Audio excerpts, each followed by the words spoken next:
हमारे solar system का 5वां सियारा यानी हमारी ज़मीन, जिस पर 71% पानी और 29% खुश्की है, जिस पर 7 अरब से ज़्यादा लोग रहते हैं।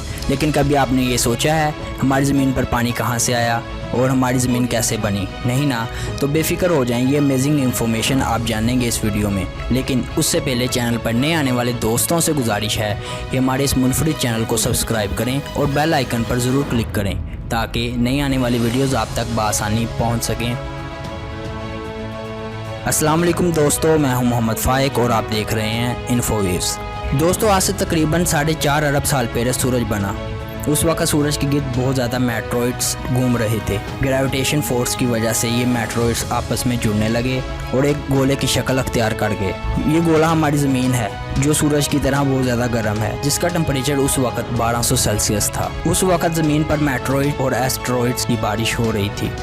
मेट्रॉइड साइज में छोटे जबकि एस्ट्रॉइड्स साइज में बड़े होते हैं। ये मेट्रॉइड्स और एस्ट्रॉइड्स मिनरल से बड़े थे। मिनरल्स यानी धात, सोना, डायमंड और क्रिस्टल वगैरह, और इस तरह की बहुत सी मिनरल्स जो मेट्रॉइड्स और एस्ट्रॉइड्स में मौजूद थे और बहुत ज़्यादा रफ्तार में ज़मीन पर गिर रहे थे। इन मिनरल्स की वजह से ज़मीन पर बहुत बड़े बड़े ज्वालामुखी यानी आतिशफशां बने और फ्यूचर में इन्हीं मिनरल्स की वजह से ज़िंदगी का आगाज होना था। जब इन एस्ट्रॉइड्स की बारिश हो रही थी उस वक्त मार्स के साइज जितना बड़ा सियारा ज़मीन से टकरा गया और ज़मीन के टुकड़े आसमान में बहुत दूर जाकर एक रिंग की शक्ल में घूमने लगे, बिल्कुल सैटर्न सियारे की तरह।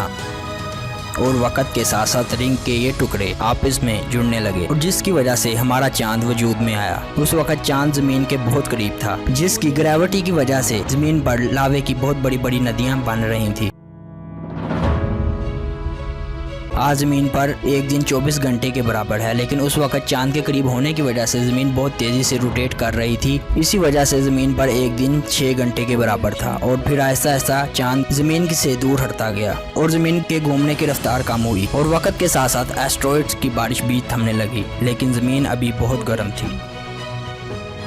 लेकिन यहाँ पर एक सवाल जहन में आता है, फिर ज़मीन ठंडी कैसे हुई? दोस्तों, हमारी स्पेस का टेम्परेचर -250 डिग्री सेंटीग्रेड है, जिसकी वजह से ज़मीन करोड़ों सालों में ठंडी हो गई। लेकिन अभी भी ज़मीन पर पानी नहीं है। तो जब पानी नहीं होगा तो ज़मीन पर ज़िंदगी और पेड़ पौधे कैसे होंगे? तो यहाँ पर एक सवाल है कि ज़मीन पर पानी कहाँ से आया? दोस्तों, कुरान पाक में अल्लाह ताला का फरमान है कि हमने ज़मीन पर आसमान से पानी नाज़िल किया। जब ज़मीन ठंडी हुई तो एक दफ़ा फिर कॉमेट्स की बारिश शुरू हुई, जिसमें बर्फ़ बहुत ज़्यादा मिक़दार में होती है। जब ये ज़मीन पर गिरते हैं तो बर्फ़ पिघलकर पानी में तब्दील हो जाती है और जिसकी वजह से हमारी ज़मीन पर पानी आया। आज बहुत ज़्यादा कॉमेट्स ना सिर्फ समुंदर बल्कि ज़मीन से भी दरियाफ्त होते रहते हैं, जबकि लाखों साल पहले ज़मीन पर बारिश की तरह बरसे थे। इस ज़रिया से अल्लाह ताला ने ज़मीन को ज़िंदगी बख्शी और इस पर मौजूद पानी की बदौलत पहला जानदार पैदा हुआ। तो दोस्तों, कैसी लगी आपको आज की वीडियो? उम्मीद है कि पसंद आई होगी। अपनी राय का इजहार कमेंट सेक्शन में ज़रूर किया करें और इस वीडियो को अपने दोस्तों और दूसरे सोशल मीडिया प्लेटफॉर्म पर ज़्यादा से ज़्यादा शेयर करें। शुक्रिया।